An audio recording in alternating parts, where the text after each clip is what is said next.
देखेंगे verb verb की कितने फॉर्म होते हैं। वर्ब की 3 फॉर्म होती है, क्योंकि ये सब यूज होगा टेंस में, फिर आपको अच्छे से वहां समझ में आएगा। वर्ब की 3 फॉर्म होती है, V1, V2 एंड V3। पहली फॉर्म, दूसरी फॉर्म एंड तीसरी फॉर्म। पहली फॉर्म को मेन फॉर्म भी बोलते हैं। तो जैसे मान लीजिए यहाँ पे मैं एक सिंपल सा वर्ड लूँ, तो जैसे यहाँ पे क्या है, उत्तर देना। उत्तर देना का V1 क्या होगा, आंसर। सेकेंड फॉर्म क्या होगा, आंसर्ड। एंड थर्ड फॉर्म में क्या होगा, आंसर। किसी किसी का क्या होता है वर्ब का, कि second and third form same होता है, किसी किसी का तीनों ही फॉर्म सेम होता है। अब मान लीजिए किसी सेंटेंस में लिखा हुआ है तीनों फॉर्म। अब वो डिपेंड करता है किसी सेंटेंस में कि किस फॉर्म में लिखा हुआ है।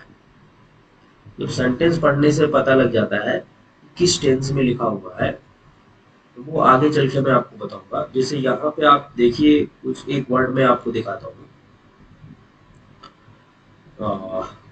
जिसका ये जैसे देखिए, अनुमति देना, allow. Allowed, allowed. Animated, animate, चेतना करना। एनिमेटेड और एनिमेटेड। यहाँ पे जैसे देखिए, यहाँ तीनों अलग अलग है। अराइज, उठना। अरोज, अराइजर। इस तरीके की है ये। वर्ब की पहली, दूसरी, तीसरी फॉर्म होती है। ये बहुत यूज होता है टेंस में। और जब आप बुक में पढ़ाऊंगा एनसीईआरटी की, साइंस या जो भी मैथमेटिक्स या कोई भी बुक, तो उसमें आपको ये सब बातें मैं वहाँ बताऊंगा कि वर्ब की ये पहली फॉर्म है, दूसरी फॉर्म है, तीसरी फॉर्म है, और ये किस टेंस में है, किस टेंस में किस तरीके से उस लाइन को समझना है, जिस लाइन में ये लिखी हुई है बातें, उस लाइन को पढ़ना है। तो अभी मैं टेंस के बारे में आपको बताने जा रहा हूँ। टेंस एक्चुअली, टेंस जो है वो 3 प्रकार के होते हैं। Present tense, past tense, future tense. Present tense का मतलब जो अभी,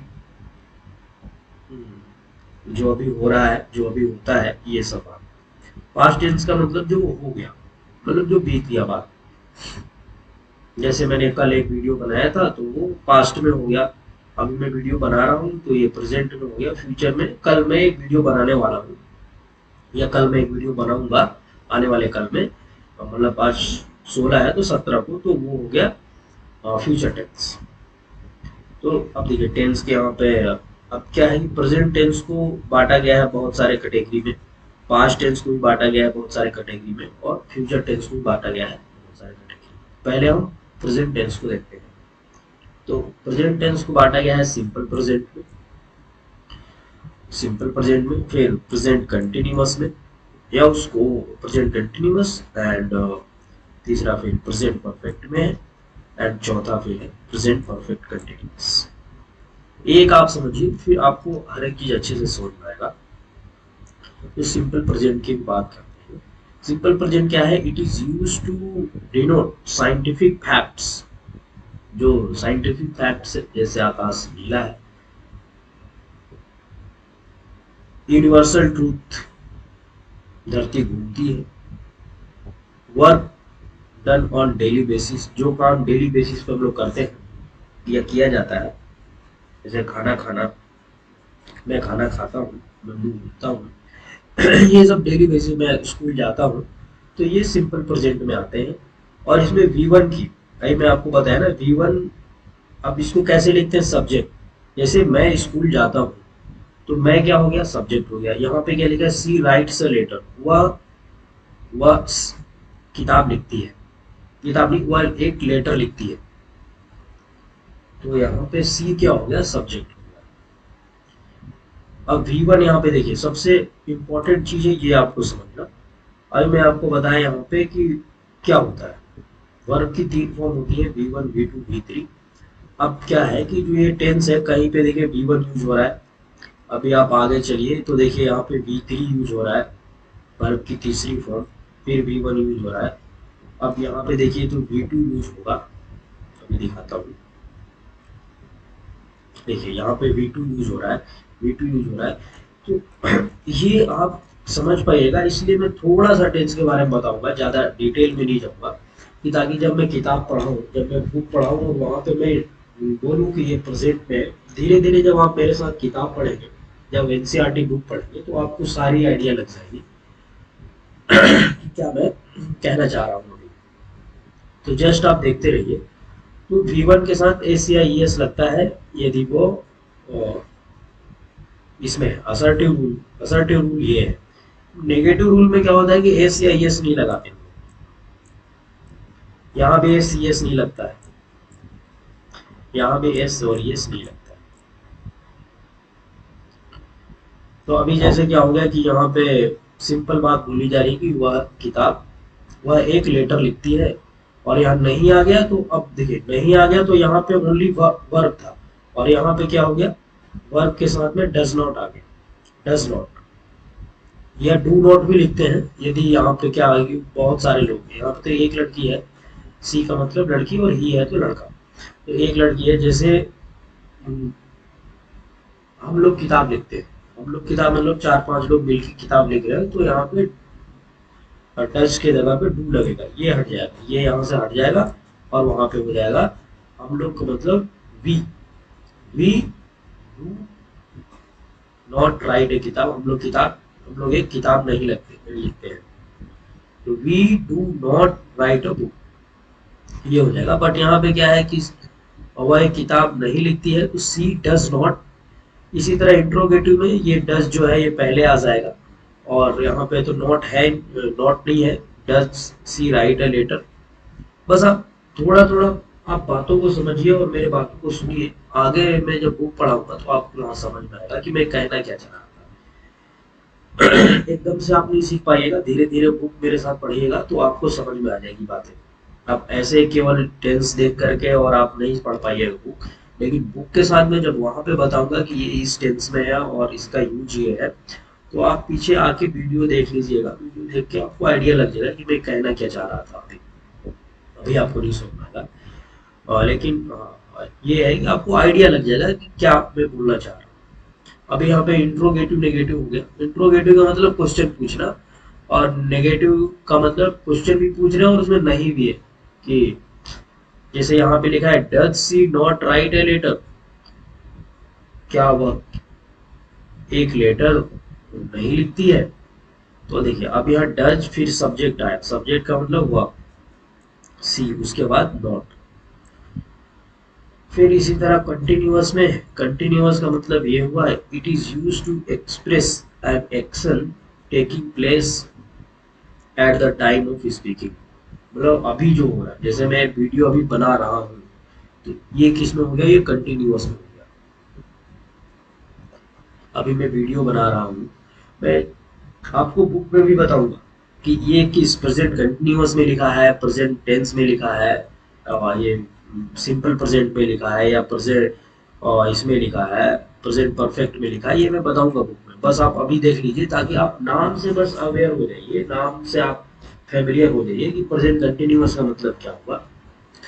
तो यहाँ पे जैसे लिखा हुआ है कि सी इज राइटिंग अ लेटर, वह एक किताब, वह एक लेटर लिख रही है।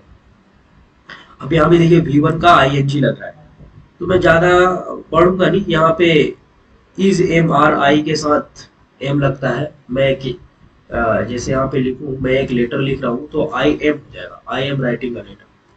जैसे हम लोग किताब, हम लोग एक लेटर लिख रहे हैं, तो वी आर हो जाएगा, क्योंकि यहाँ पे क्या हो गया, एक से ज्यादा हो गया, we are writing a letter. Negative में सिंपल वही है जो ऊपर है, जैसे नोट लगना था तो उसी तरह देखिए यहाँ भी नोट लग गया। इसको क्या बोल, नोट लग गया, ये वर्ब है, और ये क्या है, ऑक्सिलरी वर्ब इसको बोलते हैं, इसको। अब देखिए यहाँ पे इज पहले आ गया, जैसे यहाँ पे डज पहले आया था उस तरीके से इज पहले आ गया।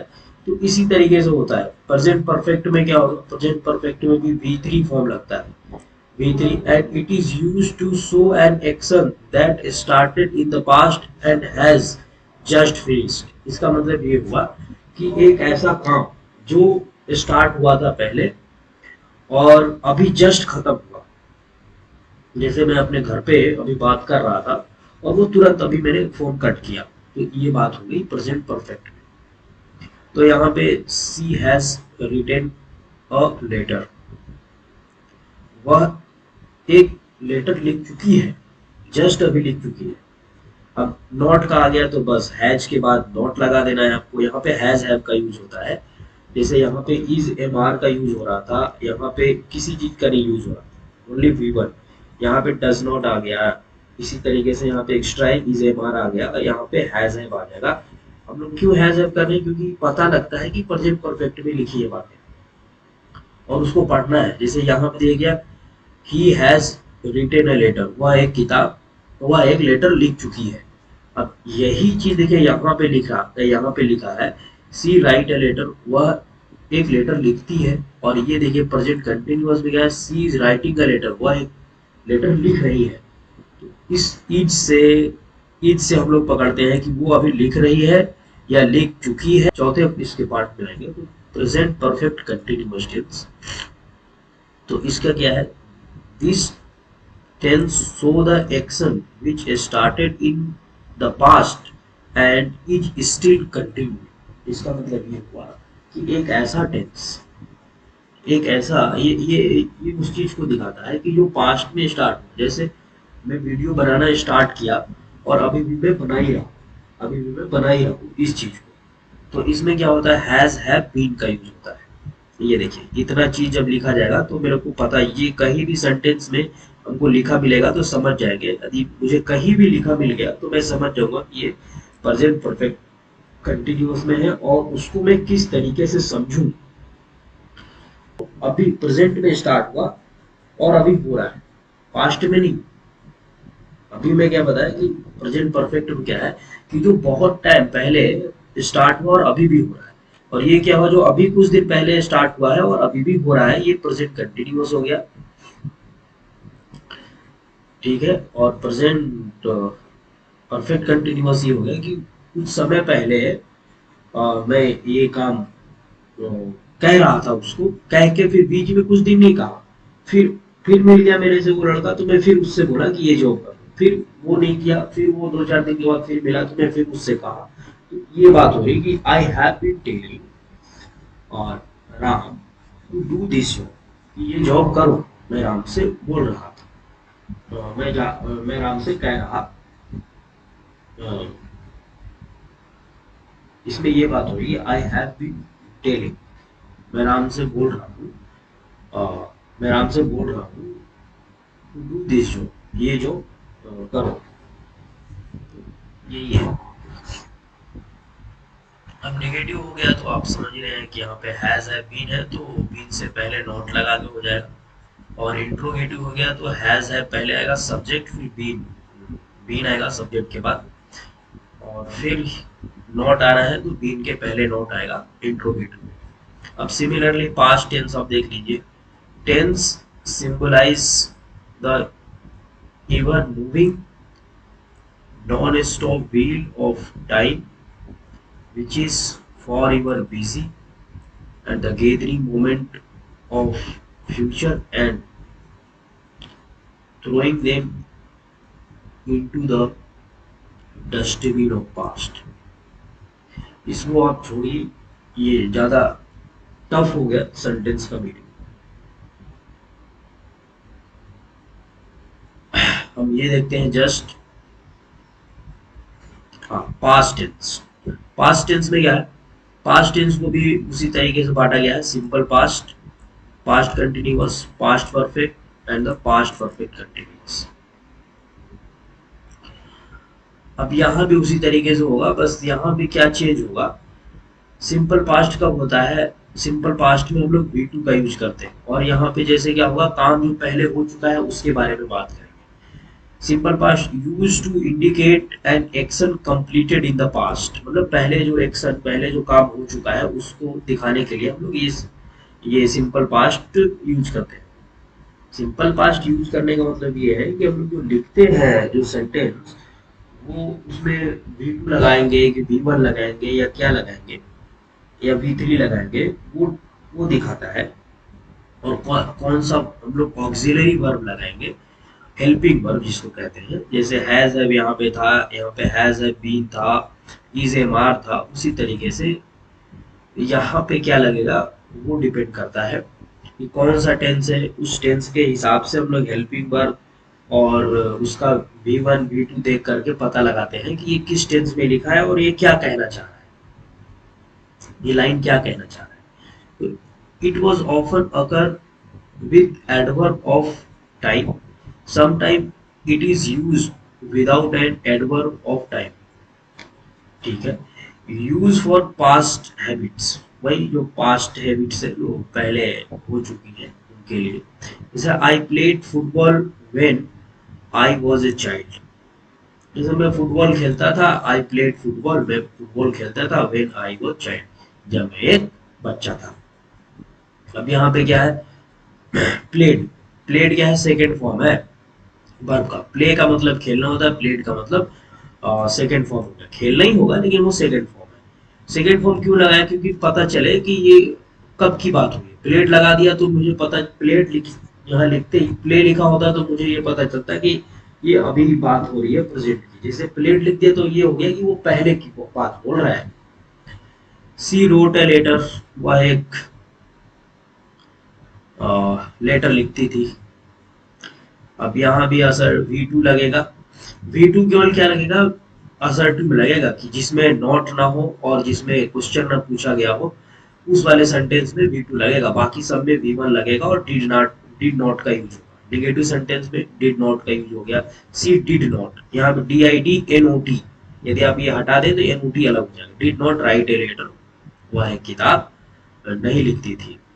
एंड इंट्रोगेटिव में डीड पहले आ जाएगा। अब यहाँ पे ये जैसे ही पहले आता है ना तो इसका मतलब क्या हो जाता है। जैसे यहाँ पे आप डज का मतलब देख रहे थे, डू डज का मतलब क्या हो रहा था, यहाँ पे डज का मतलब क्या हुआ है, किताब लिखती है, यहाँ पे लिखती है, और यहाँ पे क्या है, क्या हुआ है, किताब। और डीड का मतलब यहाँ पे क्या हो गया, क्या वह किताब एक नहीं, क्या वह किताब नहीं, लेटर, क्या वह एक लेटर लिखती, लिखती है यहाँ पे नहीं होगा, लिखती थी होगा, ठीक है ना। यहाँ पे लिखती थी होगा, लिखती नहीं, ठीक है। तो इसी तरीके से आप समझिए क्या हुआ, एक लेटर नहीं लिखती थी। अब पास्ट कंटिन्यूअस आ गया, use to denote an action going on at some time in the past, एक ऐसी काम को हमें जब दिखाना होता है कि वो पास्ट में कुछ टाइम के लिए चला था। जैसे I was driving A car, मैं एक कार चला रहा था, मतलब बहुत पहले, या मान लीजिए समटाइम्स वो बहुत पहले वो एक कार चला रहा था, तो वो बात है। अभी नहीं, अभी कुछ नहीं कर रहा है, ये पहले कर रहा है, उसकी बात है। अब यहाँ पे क्या, वाज वर्ब, ये वाज वर्ब लिखने से आई के साथ वाज लग गया, तो जो सिंगुलर होता है, आई देखिए प्लूरल होता है, लेकिन पास्ट के केस में आई सिंगुलर हो जाता है। ये बातें भी मैं धीरे धीरे बताऊंगा आपको। तो वाज वर्ब का यूज हो गया, तो वाज वर्ब लगाने से पता चल गया कि, और साथ में अगर ING लगा हुआ है वर्ब में, तो पता चल गया अपने को कि क्या है, ये पास्ट में लिखी हुई है बातें। सी वॉज राइटिंग अ लेटर, वह एक किताब, वह एक लेटर लिख रही थी, पहले लिख रही थी। नेगेटिव में आप वाज के बाद नॉट आ गया। अब यहाँ पे अगर क्वेश्चन पूछ रहा, अब यहाँ वाज का मतलब क्या हो गया, देखिए डिड का मतलब क्या था, अब ये कैसे पता चला वाज। अब वाज का मतलब जब क्या हुआ तो ये किस में है, ये कंटिन्यूअस में है, मतलब ये काम, ये कुछ ऐसा सेंटेंस लिखा है कि पहले कुछ समय के लिए ये काम हुआ था। क्या वह एक लेटर लिख रही थी, क्या वह एक लेटर नहीं लिख रही थी। अब past perfect tense, past perfect tense में आप देख लीजिए, use to describe an action completed before a certain moment in the past, इसका मतलब ये हुआ,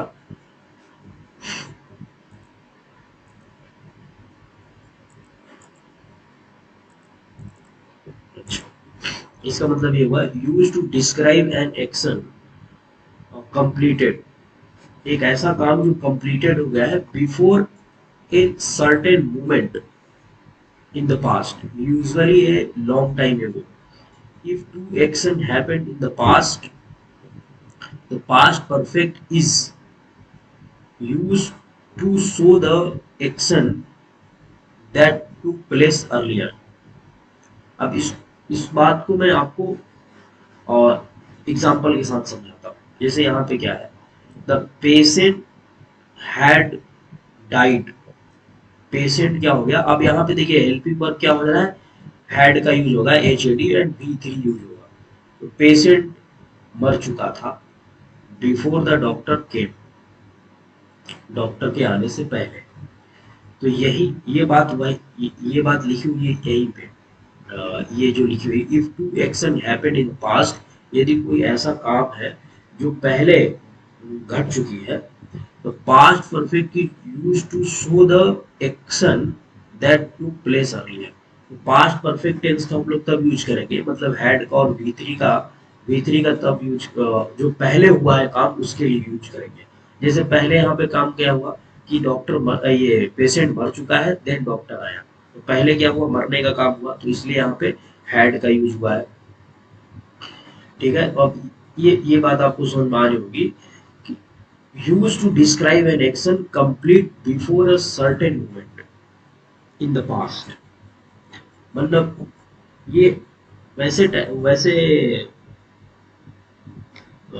सिचुएशंस के लिए, वैसे एक्शन के लिए यूज करते हैं कि एक ऐसा काम जो कंप्लीट हुआ before a certain moment of the past.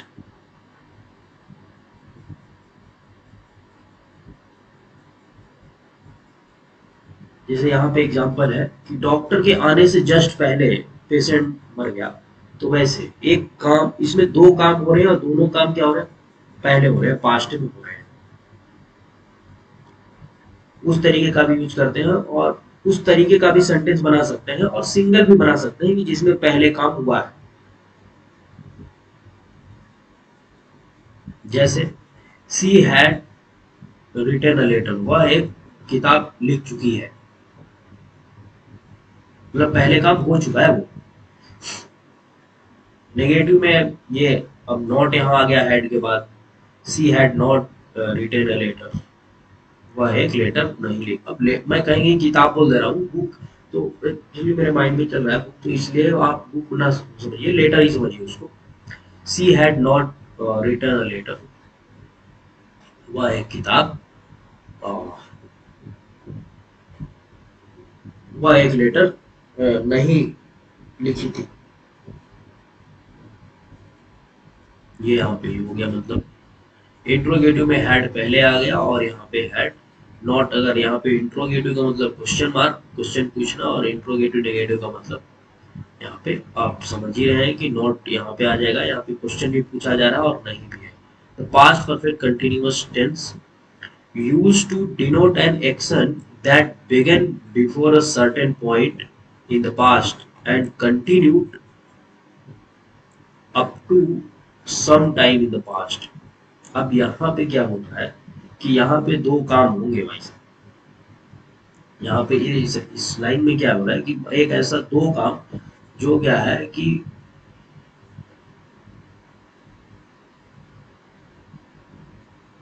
पहले पहले पुराने, मतलब अभी नहीं, जस्ट पहले,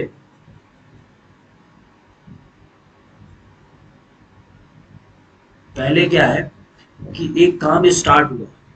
ये सारी बातें पास्ट में ही हो रही है, पुराने समय में पहले काम स्टार्ट हुआ और वो कुछ टाइम के लिए कंटिन्यू था। जैसे बारिश स्टार्ट हुई और कुछ टाइम के लिए वो गिरती रही, 2 घंटे के लिए। आप समझ गए होंगे, मतलब आज 16 हो गया, आज 15 है, तो मैं मान के चल रहा हूँ कि भाई 16 है, तो मैं मान के चलो 18 को नहीं, 10 को मान लीजिए। 10 तारीख को क्या हुआ कि बारिश स्टार्ट हुई और कुछ देर के लिए होती रही थी।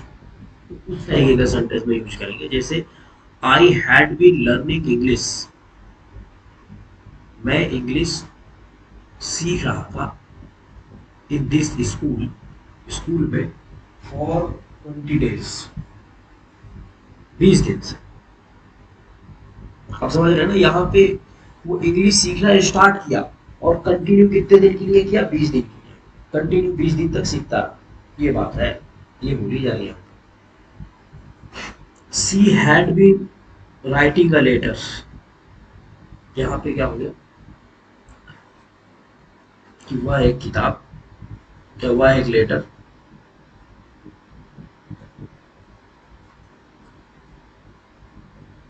लिख रही थी।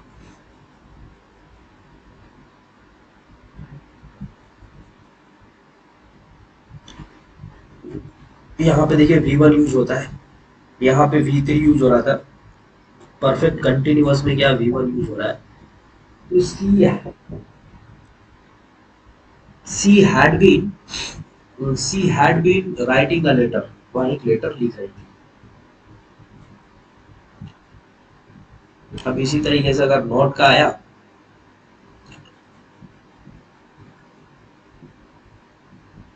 अब हैड भी लग गया ना, तो अब यहाँ पे आगे कोई सेंटेंस है नहीं, she had been writing a letter, वह मतलब इसका मतलब ये हो गया, इसके आगे सेंटेंस नहीं है, बट इसका मतलब आपको ये समझना है कि एक लड़की थी जो वो लेटर लिखना स्टार्ट की थी और वो कुछ टाइम के लिए वो लिखती रही थी, 5-6 घंटा 10 घंटा तक लिखती रही थी। नहीं तो अगर हमें ये अगर बोलना हो कि वह एक किताब लिख रही थी, वह एक लेटर लिख रही थी, अब इसका सेंटेंस देखिए यहाँ पे ये है, वह एक किताब लिख रही थी, सी वॉज राइटिंग अ लेटर, मतलब वह एक किताब लिख रही थी, लेकिन कब से लिख रही थी ये पता नहीं है, लेकिन ये जैसे ही हैड भी लग गया, तो हैड भी लगने का मतलब ये हो गया कि वो पहले से वो एक किताब लिखना स्टार्ट की और वो कुछ देर के लिए 4-5 घंटे तक लिखती रही, या कुछ भी यहाँ पे टाइम नहीं दिया है, मतलब वो कुछ देर के लिए लिखी थी।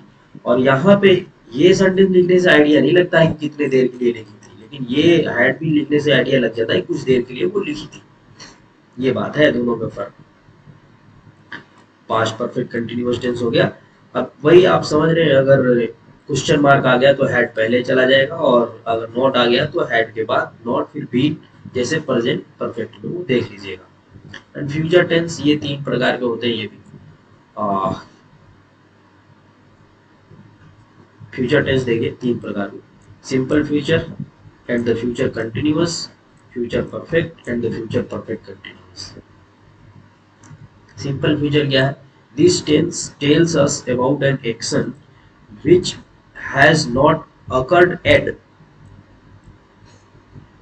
इसका मतलब है एक ऐसा काम जो अभी तक नहीं हुआ है, जो अभी तक नहीं हुआ है, and will occur after saying और इन फ्यूचर। ये क्या होगा कि अब ये फ्यूचर में आने वाले टाइम में ये होगा, या मैं जो बोल रहा हूँ इसके बाद होगा, जो भी है। अब यहाँ पे क्या है, विल सेल का यूज होगा और वर्ब का फर्स्ट फॉर्म यूज होगा। वर्ब का फर्स्ट फॉर्म यहाँ भी सब जगह यूज हो रहा है, first form first form first form, यहाँ पे वर्ब का थर्ड फॉर्म यूज हो रहा है। जहाँ पे ये परफेक्ट वाली बातें जहाँ आती है ना, परफेक्ट वाली, वहां पे थर्ड फॉर्म यूज हो रहा है, देख रहे हैं आप। ओनली परफेक्ट जहाँ पे आ रही है वहां पे थर्ड फॉर्म यूज हो रहा है। जो भी ये परफेक्ट आ रही है बातें, फ्यूचर परफेक्ट हो या प्रेजेंट परफेक्ट हो या पास्ट परफेक्ट हो, वहां पे थर्ड फॉर्म यूज हो रहा है। बाकी थर्ड फॉर्म कहीं नहीं यूज हो रहा है। सेकेंड फॉर्म केवल present, simple present, simple past में यूज हुआ था। और बाकी यदि आप ये देखेंगे प्रेजेंट कंटिन्यूअस या प्रेजेंट पास्ट कंटिन्यूअस या फ्यूचर कंटिन्यूअस या future perfect continuous, present perfect continuous, यहाँ सब जगह V1 ही यूज हो रहा है, तो ज्यादातर V1 ही यूज होता है। तो यहाँ पे क्या हुआ है, now let us use this rule in various form of sentences. यहाँ पे ये बोला जा रहा है कि अब हम लोग यूज करते हैं ये जो रूल्स हैं इन रूल्स को। अच्छा, यहाँ पे कुछ और बातें रहेंगी। In future tense helping verb shall is used with I. Shall जो है वो ओनली आई एंड वी के साथ यूज होगा। यदि आई वी कहीं आ गया, जैसे मैं और हम यूज कर रहे हैं, जैसे मैं खाना खाऊंगा या हम लोग खाना खाएंगे, तो वहां पे शैल का यूज होगा। And helping verb will be use others, और हेल्प विल जो है वो सभी और दूसरे के साथ यूज होगा। When you are to make a commitment or warn someone or emphasize something, use of will shall is reversed। ये बातें मैं आपको बताता हूँ। यहाँ भी अगर आप कोई कमिटमेंट किए कि मैं ये काम करके दिखाऊंगा, या किसी को वार्निंग दे दी कि ये काम करो, नहीं तो मैं पैसा काट लूंगा, आपका सैलरी काट लूंगा, तो उस तरीके से इम्फसाइज का मतलब जोर देके कहने के लिए विल सेल रिवर्स, विल और सेल का रिवर्स में यूज होगा। जैसे आई के साथ मैंने क्या बोला कि आई के साथ सेल होगा, लेकिन जब इस तरीके की जब घटना होगी कि किसी को कमिटमेंट किया या इम्फसाइज किया कोई बात को, जोर दे के कहा, तो वहां पे आई के साथ विल यूज होगा एंड बी के साथ विल यूज होगा, and shall be use others, and अगर सेल अदर के साथ यूज होगा। तो ये डिफरेंस है कि सेल का यूज नॉर्मल कंडीशन में हम लोग आई बी के साथ करेंगे, बाकी सभी। यदि नॉर्मल कंडीशन नहीं है तो वहां पे चेंज हो जाएगा, आई बी के साथ विल यूज होगा और सेल के साथ वो मैं जब आप बुक पढ़ाऊंगा तो बताऊंगा कहाँ पे कैसे चीजें हो रही है। In general speaking there are hardly any difference between shall will and normally will be used with all। और यहाँ पे ये बोल रहे हैं कि जनरल स्पीकिंग में, बोलने की भाषा में हम लोग will का जनरली यूज करते हैं, hardly any difference between, and normally हम लोग will का यूज करते हैं। तो पॉजिटिव, तो यहाँ पे क्या है, पॉजिटिव एंड अफर्मेटिव सेंटेंस। यहाँ पे क्या होगा, she will write a letter, वह एक किताब लिखेगी। अब नॉट आ गया तो वह एक किताब नहीं लिखेगी, तो विल के बाद नॉट, क्या वह किताब लिखेगी, तो विल के पहले आ गया, क्या वह किताब नहीं लिखेगी, तो ये हो गया। आप सब समझ रहे हो पहले जैसा। Future continuous tense, it is use to express an ongoing और कंटिन्यूड एक्शन इन फ्यूचर। एक ऐसा एक्शन, एक ऐसा काम को दिखाना है कि जो ऑनगोइंग और कंटिन्यू, मतलब आने वाला है और कंटिन्यू या कंटिन्यू होगा इन फ्यूचर में। जैसे example, he will be disturbing, he not disturbing sorry, he will be distributing sweets, वह मिठाइयाँ बांटेगा in temple tomorrow at 12 o'clock, मंदिर में 12 बजे के आसपास, 12 बजे आसपास नहीं, 12 बजे। In the example the action will start in future tomorrow, tomorrow का मतलब आने वाले कल में, तो फ्यूचर में स्टार्ट होगा, and action is thought to be continue till some time in future, और वो कंटिन्यू होगा कुछ समय के लिए। मिठाई तो एक ही बार में नहीं बांटते ना, कुछ धीरे धीरे धीरे करके बांटना है। 12 बजे से स्टार्ट किया तो 1 बजे तक बांटेगा, वही है कि कुछ देर तक कंटिन्यू रहेगा। तो यही यहाँ पे लिखा है, it is use to express an ongoing और कंटिन्यूड एक्शन इन फ्यूचर, कि या तो आने वाला कोई है, तो आने वाला कोई एक्शन है, जैसे मिठाई बांटने वाला एक्शन हो गया, और या कंटिन्यू, या फ्यूचर में वो काम कंटिन्यू रहेगा उसके लिए भी। We use the future continuous to talk about something that will be in progress at और around a time in future.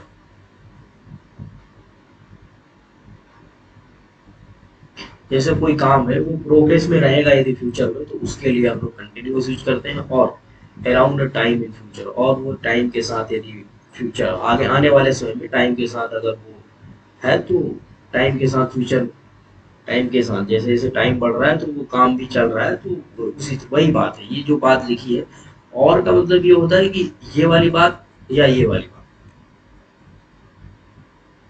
Rules, will sell का यूज होगा, विल सेल बी का, यहाँ बी आ जाएगा। एक्चुअली ये सब क्यों आ रहा है, is am are be has have, क्योंकि इसी से तो आपको पहचानना है कि कौन सा टेंस है और कौन सा नहीं। फर्स्ट फॉर्म का यूज होगा आई एन जी। एग्जाम्पल देखिए, she will be writing a letter, वह एक लेटर लिख रही होगी। कंटिन्यू हो रहा है ना यहाँ पे, वह किताब लिख रही होगी। वह किताब नहीं लिख रही होगी, तो नोट का बी के पहले नोट आएगा, फिर यहाँ पे विल पहले आ जाएगा। क्या वह किताब लिख रही होगी, और यहाँ पे क्या वह किताब, क्या हुआ, अब यहाँ विल का मतलब क्या होगा, क्योंकि पहले आ गया ना, क्या वह किताब नहीं लिख रही होगी। फ्यूचर परफेक्ट टेंस देखिए, फ्यूचर परफेक्ट टेंस क्या है, it is use to express an action which will happen occur in future and will be completed by a by a certain time in future। अब क्या होगा, एक ऐसा काम जो फ्यूचर में स्टार्ट, आने वाले टाइम में स्टार्ट होगा और आने वाले टाइम में खत्म भी हो जाएगा। And we use the future perfect to say that something will be finished by a particular time in future। अब ऐसा नहीं कि आने वाले समय में 10-20 और एक टाइम फ्रेम फिक्स होगा, हाँ भाई 10 साल में ये काम खत्म हो जाएगा, 2 साल में ये काम खत्म हो जाएगा, ऐसे। तो काम स्टार्ट होगा समय आने वाले फ्यूचर में। जैसे कोई बच्चा पढ़ने जा रहा है, मान लीजिए फोर्थ क्लास में जाएगा और 1 साल होते होते वो कंप्लीट कर लेगा, 5वीं में फिर जाएगा उसके बाद। तो ये बात हो रही है कि फ्यूचर में स्टार्ट होगा, मतलब 10 दिन के बाद जाएगा बच्चा चौथे क्लास में, और वो 1 साल होते होते 1 साल के बाद वो कंप्लीट कर लेगा। They will have shifted the house by Sunday morning. अब क्या है कि वे अपना घर शिफ्ट करेंगे बाय संडे मॉर्निंग, संडे को सुबह में। अब यहाँ पे मैं थोड़ा फास्ट कर दूंगा। एंड रूल, यहाँ पे विल शैल हैव का यूज होगा, थर्ड फॉर्म यूज होगा।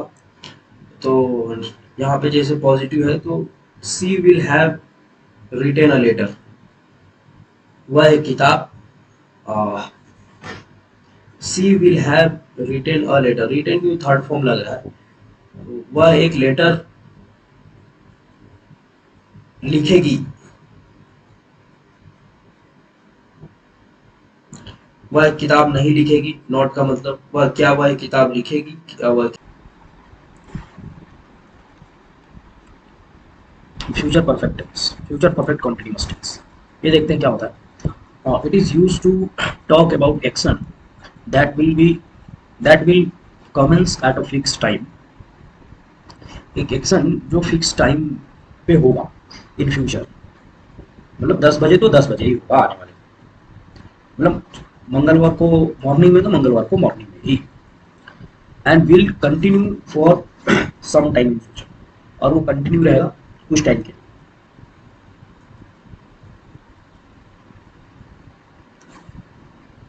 जैसे एग्जांपल, कल सुबह बारिश स्टार्ट होगी और 2 घंटे तक चलती रहेगी। इसका मतलब ये हुआ, if there is no time reference, अगर कोई टाइम रेफरेंस नहीं है, टाइम रेफरेंस का मतलब कि कोई फिक्स टाइम नहीं है कब स्टार्ट होगा, वो बात हो रहा है, then it will be future perfect, then it is not a future. ये फ्यूचर, अब देखिए यहाँ पे देखिए क्या है, इट इज नॉट, या नहीं है, फ्यूचर परफेक्ट कंटिन्यूअस टेंस। अब इज तो कहाँ, इज कंटिन्यूअस टेंस में भी लगा था, लेकिन यहाँ तो आईएनजी थोड़ी है, आईएनजी रहेगा तो वो कंटिन्यूअस होगा। ऐसे और इज देख के नहीं बोलेंगे कि कंटिन्यूअस है, नहीं, इज का मतलब होता है। It is not a future perfect continuous tense, यह एक फ्यूचर परफेक्ट, मतलब वो फ्यूचर परफेक्ट कंटिन्यूअस टेंस नहीं होगा। देखिए आपको ये सारी बातें समझने के लिए वॉइस और एक्टिव वॉइस पैसिव वॉइस भी सीखना होगा, वो एक अलग ही प्रकार का, वो बहुत इजी है, उसको मैं सिखा दूंगा इस वीडियो के बाद, मैं वही वीडियो डालूंगा, active voice and passive voice. नहीं मैं यहाँ पे इज है लेकिन मैं होगा बोल रहा हूँ, क्यों बोल रहा हूँ, समथिंग रिलेटेड विद वॉइस, मैं बताऊंगा वो वॉइस में क्या होता है। चलिए आगे बढ़ते हैं। Without continue time reference such sentence are future continuous tense. यदि कोई टाइम फिक्स आपके पास नहीं है तो उस तरीके के टेंस को, जैसे कल बारिश होगी,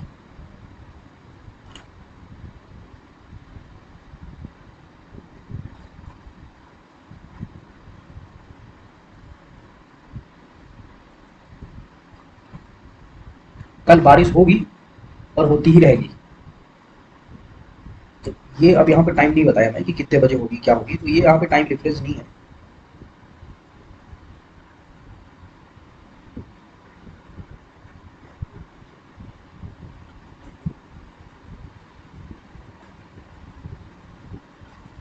without continue time reference such sentence are future continuous tense. Future continuous tense क्या होता था, देख लेते हैं। It is used to express an ongoing और कंटिन्यूड एक्शन इन फ्यूचर। जो फ्यूचर में कोई भी काम चल रहा होगा या चलेगा कुछ देर तक, उसको एक्सप्रेस करने के लिए, उसको दिखाने के लिए हम यूज करते हैं। अब यहाँ पे क्या है, फ्यूचर परफेक्ट कंटिन्यूअस टेंस, यहाँ पे बोला without continue time difference such sentences are future continuous tense. Future continuous tense होंगे यदि कोई टाइम रेफरेंस नहीं है तो। Continue time reference only differentiate between, अब ये कंटिन्यू टाइम रेफरेंस जो है, क्या कंटिन्यू टाइम रेफरेंस का मतलब, ये fix time in future and will continue for some time in future. अभी एग्जांपल के थ्रू आप अच्छे से समझेंगे। तो बस ये जो कंटिन्यू टाइम रेफरेंस है इसके वजह से ही पता चलता है कि जो सेंटेंस है वो फ्यूचर कंटिन्यूअस में है या फ्यूचर परफेक्ट कंटिन्यूअस टेंस में है। The future perfect progressive emphasize the duration of any activity that will be in progress before another time or event in the future। ये जो मैं पहले बात बोला कि फ्यूचर परफेक्ट के बारे में बता रहा है।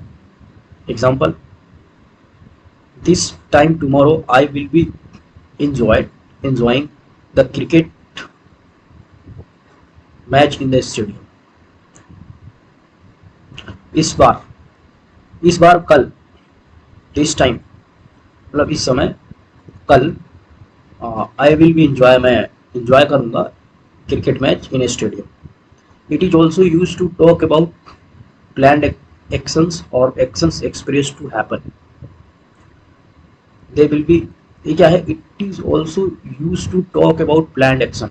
कोई एक्शन पहले से प्लान किया गया, कोई काम पहले से प्लान किया गया, उसको भी हम लोग दिखाने के लिए इसका यूज करते हैं। दे विल बी स्टेइंग, उन लोग रुकेंगे फॉर ए फ्यू वीक्स, कुछ हफ्तों के लिए। The future perfect progressive emphasise the duration of any activity that will be in progress before another time or event in the future। Wills, अब देखिए यहाँ पे रूल क्या है, विल शैल और हैव बीन का यूज करेंगे। तो पॉजिटिव क्या हो गया, पॉजिटिव और अफर्मेटिव सेंटेंस क्या होगा, she will have been writing a letter.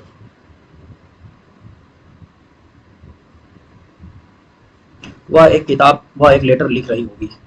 वह एक लेटर नहीं लिख रही होगी। क्या वह एक लेटर लिख रही होगी, क्या वह एक लेटर नहीं लिख रही होगी, इसका मतलब ये हो। लेकिन यहाँ पे हैव बीन,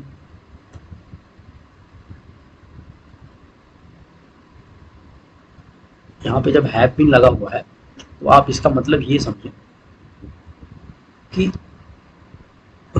ये जो काम है एक फिक्स टाइम रेफरेंस यहाँ पे बात की गई है ना। It is use to talk about action that will commence at a fix time in future and will continue. मतलब ये जो है ना, ये किताब लिख रही होगी, मतलब एक फिक्स टाइम में, यहाँ पे लिखा नहीं है किस टाइम में, लेकिन वो एक फिक्स टाइम में किताब लिखना स्टार्ट की होगी एक फिक्स टाइम रेफरेंस से, और वो कुछ देर के लिए लिख रही होगी। ये बात यहाँ पे बोली जा रही है।